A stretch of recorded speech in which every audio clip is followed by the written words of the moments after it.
Welcome to Science Frontiers, a space for discussions in the frontier areas of science and technology. I am your host, Vinay Panda. There is no doubt that science has helped lift the living standard over the last 2 centuries across the world. Therefore, science and the fruits of science have not just lifted hundreds of millions of citizens from abject poverty around the world, it also provided a solution for the society to think logically and question irrationality. No nation on earth has ever achieved a higher economic growth and provided comfort to our citizens without using science and technology as the base. Today, we shall discuss why developing scientific temper is crucial, not just for a progressive society without misconceptions and myths, but to achieve a higher standard of living. We shall also discuss if the cause and effect relationship between scientific temper, science and technology, and development are linked. Why then the nation states do not embark on pushing science and technology to the next frontier? To discuss this today, we have a special guest, D. Raghunandan. Raghu is the director of the Center for Technology and Development, the past secretary of the Delhi Science Forum, and is associated with All India People's Science Network. Raghu, welcome to the forum and thank you for joining. Thank you. Glad to be with you. Before I ask you the first question, it's important to let our viewers know that India is unique with respect to putting scientific temper in our constitution. To be specific, Article 51A, subsection H in our constitution encourages citizens to develop scientific temper, humanism, and the spirit of inquiry and reform. Now, in this context, Raghu, let's start with a simple question. Can you tell our viewers what is scientific temper? Yeah. To put it very succinctly, scientific temper essentially means having a scientific approach or attitude of weighing received opinion or any kind of evidence as received by you, but weighed based on the evidence that you see. That is, it's evidence-based reasoning and not acceptance of received wisdom. That essentially, I think, encapsulates scientific temper.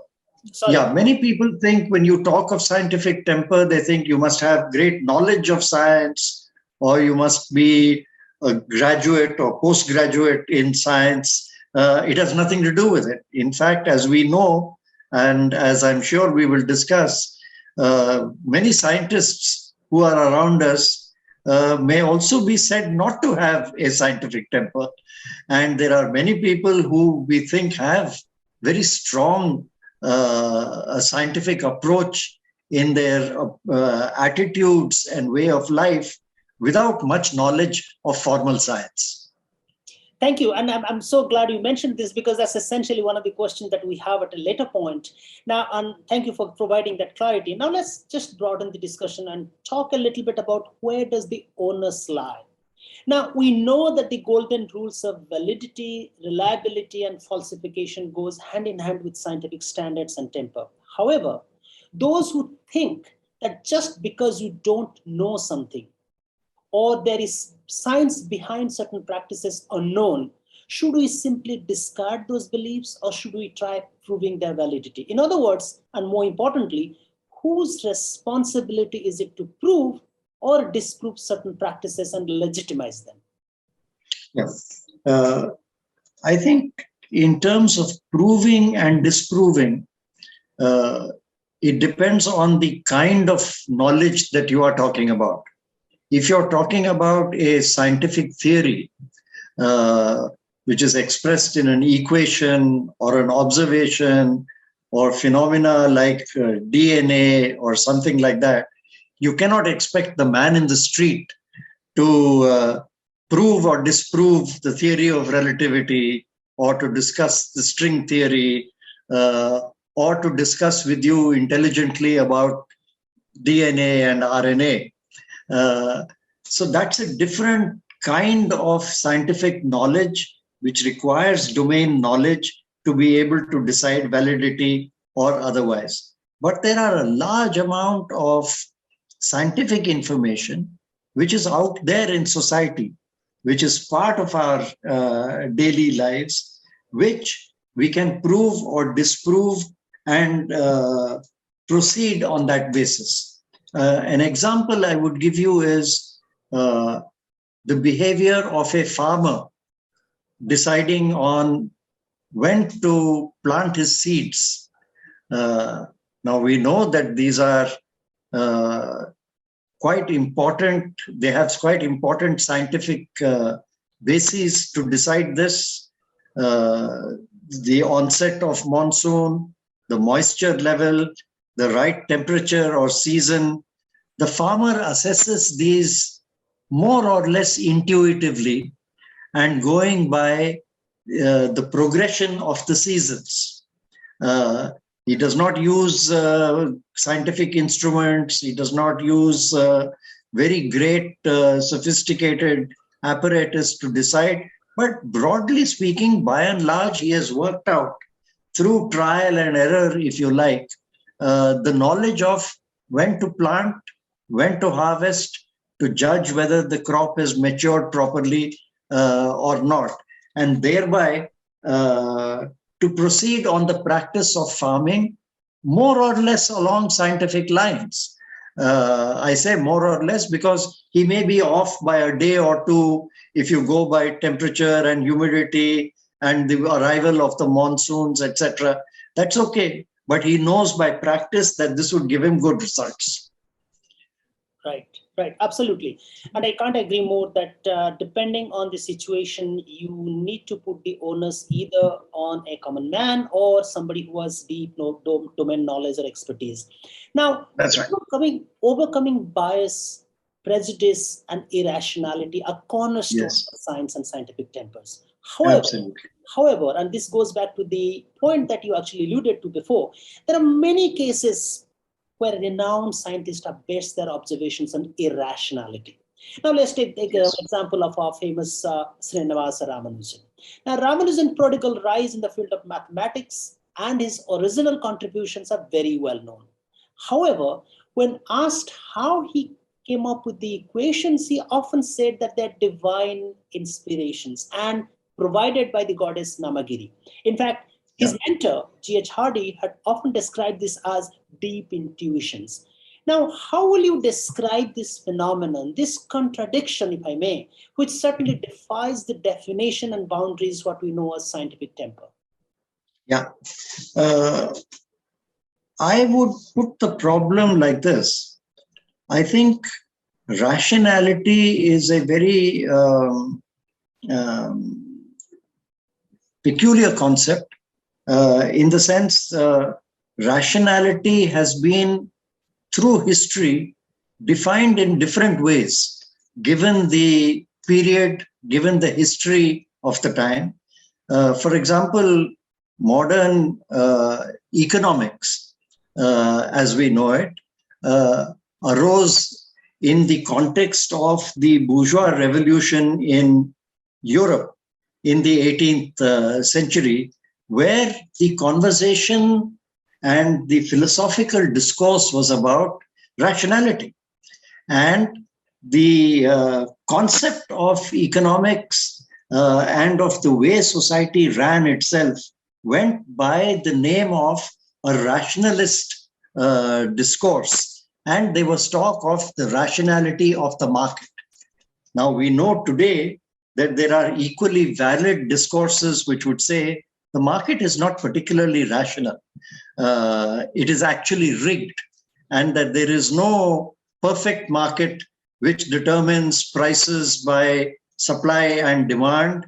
There are these are forces that can be manipulated, moved, which have a lot of external categories fit in. So what do you call the rationality of the market? So rationality is, I've always found to be a bit of a problematic concept in such contexts. And if you put it that way, any religious person who believes in a God with a certain form, who has influence over daily lives, is being irrational, because there is no way you can prove or disprove the existence of a God. And many renowned renowned scientists have believed in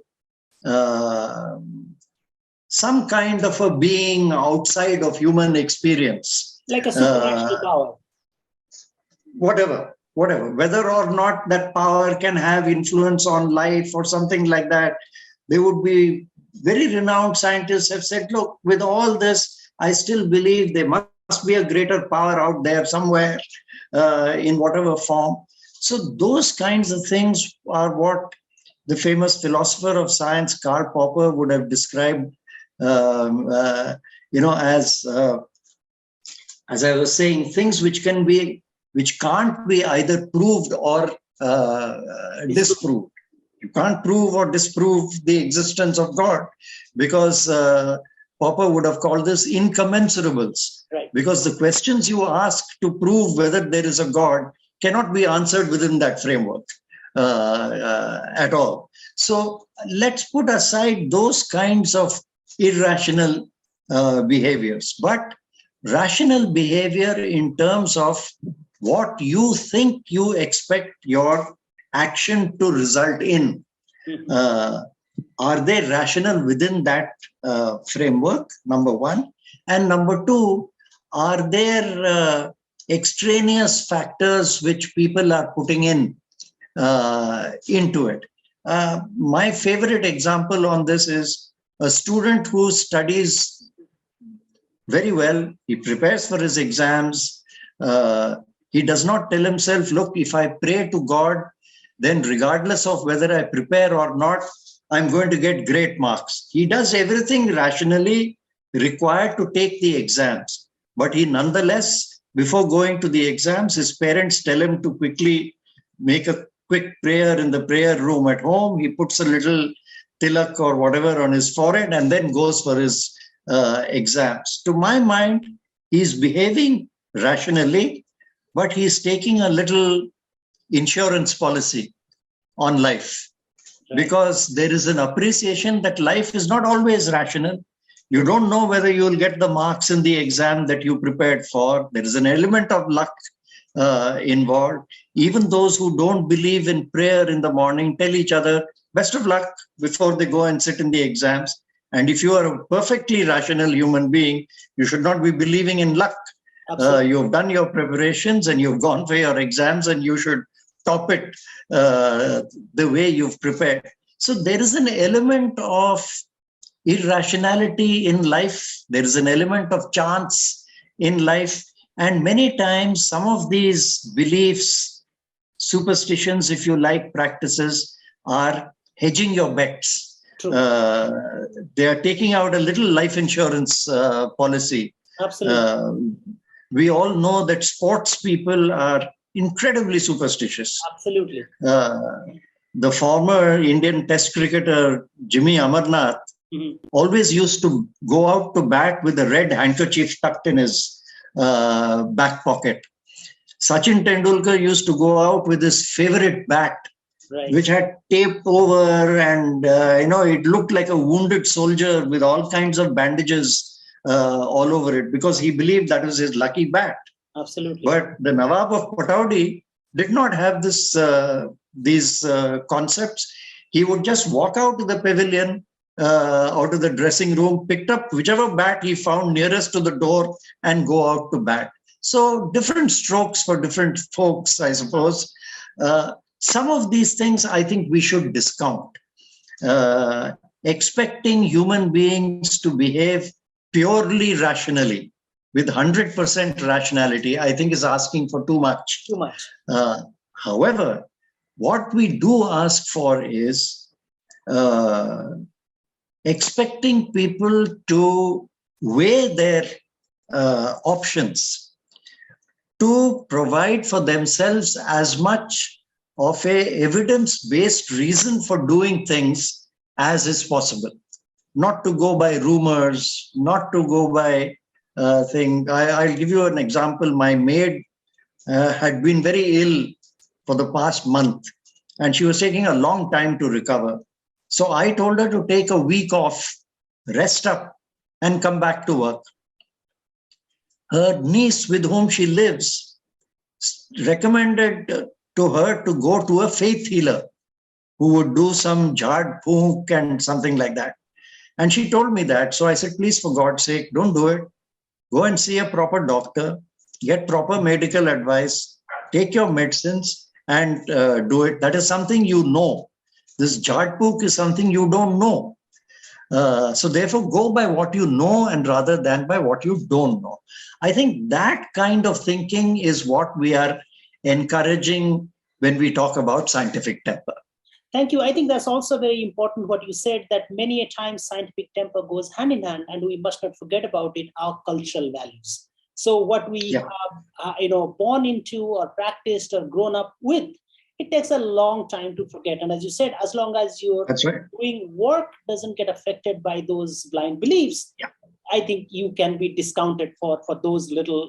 Either my own work does not get disturbed, or other people in society do not get disturbed by my superstitions or erroneous beliefs. And I think that is what is very important and becoming more important by the day in our society around us. Absolutely. Now let's enter into the realm of discussion where morality intersects scientific ethics. And this basically, overlaps the discussion that we just had about culture and irrationality. Now, let me give you a specific example. For example, I am very compassionate towards animals, and I consider killing animals, especially from organized farming for human consumption, against moral values. At the same time, I am protein deficient, and I badly need to eat meat above and beyond the plant-derived one to have a healthy lifestyle. Now, at this time, following rationality and logic, I shouldn't be eating any meat. I should be eating any meat, and my moral values doesn't allow that. Now, in this case, morality intersects scientific values or temper. Now, how do we justify to take one versus other, or what takes precedence? Firstly, if you bring in ethics and morals into your argument, there is no absolute way in which you can weigh this morality, because you would get counter arguments which would say, human beings were born carnivorous. We've got canines because we are designed to be flesh-eating animals. There's nothing moral about it. But culture evolves. Human society evolves culturally, adopts different food habits. So there's nothing to prevent us as a society evolving towards vegetarianism, not eating meat, etc. At the same time, a moral valuation need not ascribe bad values to cultures and communities around us who do consume non-vegetarian food or animal food. This can be a matter of discussion or discourse in society as to in which direction we go. And the rest is personal choice. Do I take that choice now of eating meat because I need to build up my strength and my condition deserves it? Or do I allow myself to take a longer time to recover by not taking meat, but by going by vegetable proteins and pulses and so on? Provided I have taken this decision rationally, in the sense, the doctor has told me I need more protein, okay? And if the doctor has told me that, look, in my opinion, that's the doctor's opinion, you may not be able to get sufficient protein from spinach and walnuts and almonds and so on. You may need animal protein. Then in one form or another, I should try and get animal protein. Not necessarily by eating meat, which I don't relish, I will not be able to stomach, but maybe by taking some soup or something like that, unless I know by knowledge and discussion with the doctor that, look, you may take a little longer to recover if you don't eat meat at this time, and if you're not a habitual meat eater. But here is what different things you can take to increase your protein intake, you may take a little longer to recover, but you'll be all right. So the question is whether you are taking this decision rationally, or are you taking it purely by some consideration that you do which does not relate to your medical condition. That is, you've got a medical condition, you've got an ethical or value system. How do you reconcile these two in order to meet your medical condition also? If you don't address your medical condition and only go by a value system, this is a problem which is faced in the US, for example, by Christian Science people, or people who say, I don't believe in going to a doctor, I don't believe in taking medicine, and then face the consequences.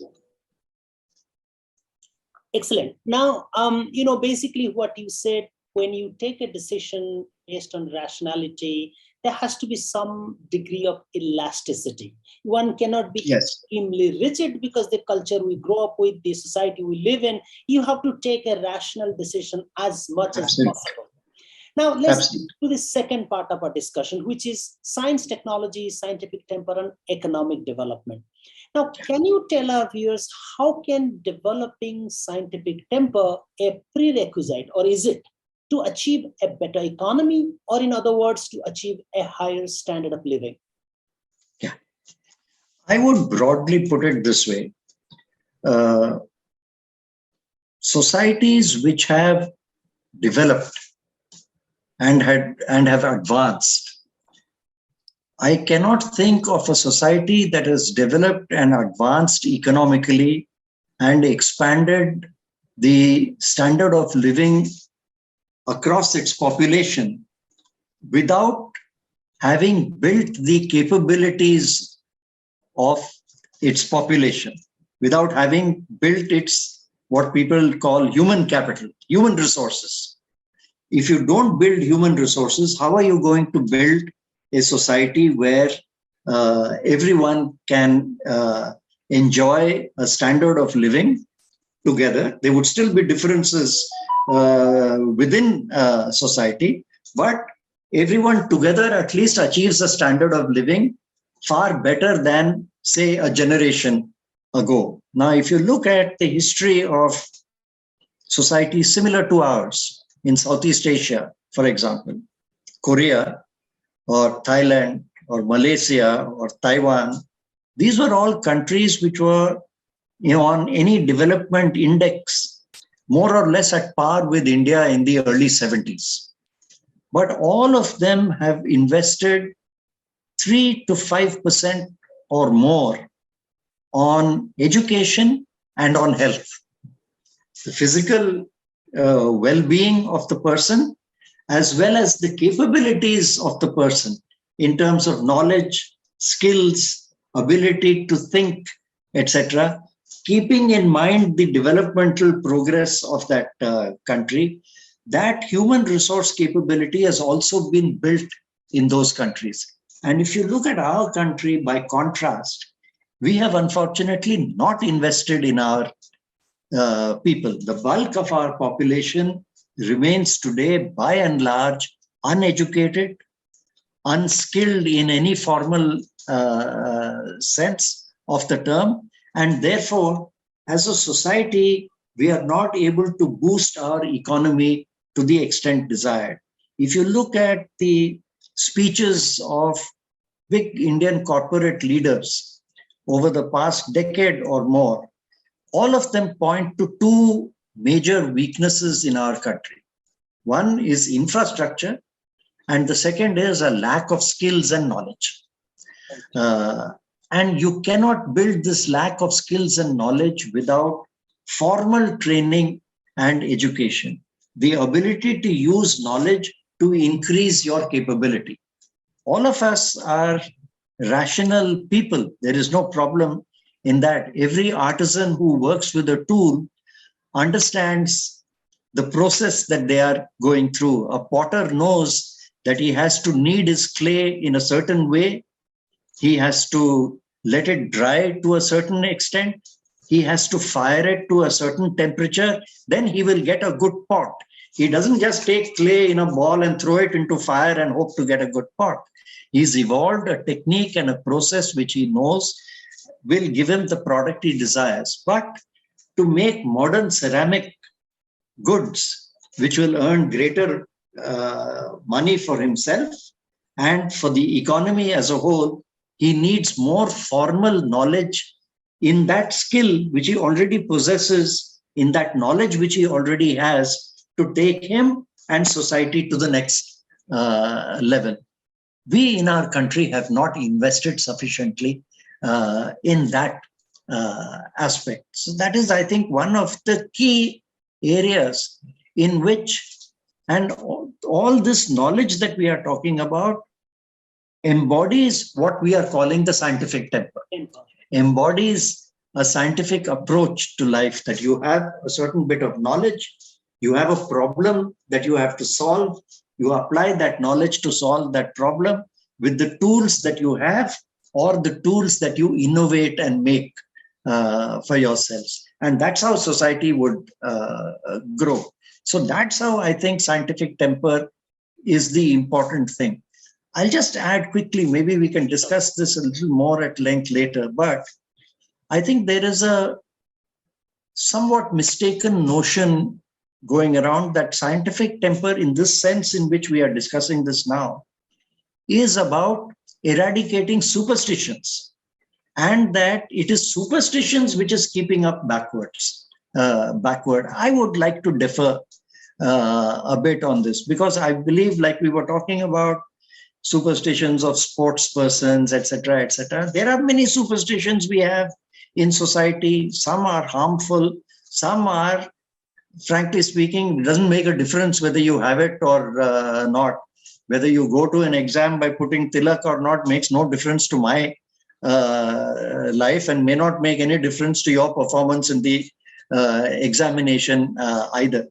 What really, I think, keeps us backward is the lack of knowledge and ability to keep growing, to grow with society and be able to increase my income, and in that process increase the income of society at large. Absolutely. I think corollary to that, what you just mentioned, a lot of people advocate the need of very strong vocational education, polytechnic education. And this is exactly what you mentioned about skilling them. It's not just giving them to their own, but skilling them so that they can do a better job. Absolutely. Now, I know we are running out of time, and this is the last but very important point that I want to discuss with you. Speaking about scientific consciousness and temper, we often forget about developing social consciousness. Now, this is very important. In this regard, I want to broaden our discussion to include disciplines of social sciences and humanities. And the reason I want to do this is because there is a growing uneasiness among certain practitioners of natural sciences, and what they believe that they are the only one who practice true science, and others, especially those in the field of social sciences, do not. Now, how do you see the ethos of scientific temper among social scientists? And more importantly, how and where the practitioners of both social sciences and natural sciences must intersect? Because if I may say, in a society, we need both. Both are equally important. We cannot say one is less important. So I want you to discuss on this topic. Yeah, excellent. Excellent question. Let me put it this way. When in our conversation, when I use the word science, I include both the natural and the social sciences. In the sense that whatever the differences between the two, and there are, the social sciences are not exact sciences. Predictability and forecasting don't have the same methodology in the social sciences as they do in the natural sciences. But the commonality, I think, in my discourse with you during in this interview is what we talked about, evidence-based reasoning. Social science also proceeds by evidence-based reasoning. The difference only may be how do you evaluate that evidence. In the natural sciences, you have an exact way of replicating an experiment and therefore replicating that evidence and proving or disproving that. This may be a subject of some disputation in the social sciences. When two historians compare their evidence of what happened 1,000 years ago, they may agree on 80% of phenomena, but they may find themselves disagreeing on 20% of phenomena, because these phenomena are neither accurately described, nor are the effects of these phenomena accurately predictable. To say, if this had happened in history 2,000 years ago, then this would have been the outcome. Another historian may say, even if that had happened 2,000 years ago, this may not have happened, it may have happened the other way. So predictability may be different, but both proceed by formulating the evidence, discovering the evidence, placing the evidence before a community of peers, evaluating that, and then arriving at some conclusions with a wider probability of accuracy than in the natural sciences, for example. I myself am, by background, I'm primarily, firstly, an engineer and subsequently a sociologist. I have a foot in both disciplines, and I'm quite aware of the ways in which evidence can be weighed and evidence is evaluated in either the natural sciences or in social sciences. The issue that you raised, which I think is of great importance, is you talked about plurality. Now, I think plurality is something which we need to take very seriously, not only in the natural and in the social sciences, but today out in society as well. That if we, even in our scientific community, in our research institutions, many of them, we have created a culture of hierarchy and of obedience to seniors. Absolutely. Not straying from the beaten path. For example, if we do not cultivate a more open-minded culture in research institutions, we may not achieve the goals that we want, because we have not allowed sufficiently for plurality of opinion to flourish. And this is, I think, a serious argument for us to consider about the nature of our research institutions, the character of our research institutions, which seem to be still influenced by traditional Indian mores of paying respect to your seniors, listening to your seniors, not being disobedient to your seniors, etc. Perhaps we have more of this than other societies that we can think of in this. So pluralism within scientific institutions is important. Pluralism outside, in terms of the diversities of culture, practices, etc., is similarly another such thing which we need to accept and understand as well, that they are equally valid ways of living as those of any other community, etc.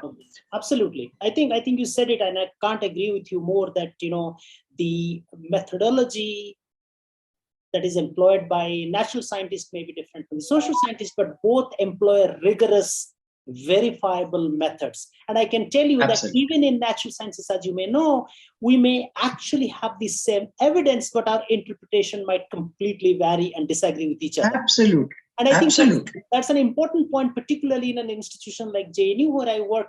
We cherish that we have a very rich heritage and history of finest social scientists and scientists alike. And this is something that we should take advantage of and work with each other, Absolutely. learn from each other, which goes back to the point of plurality and acceptance that you talked about. Exactly. Now, exactly. I want to end this with a noted conversation between what happened between Swami Vivekananda and Jamshedji Tata when they're both taking the ship, the voyage from Yokohama, Japan to US. And of course, Swamiji was going to attend the conference in Chicago, and then Jamsetji was going to attend the technology conference.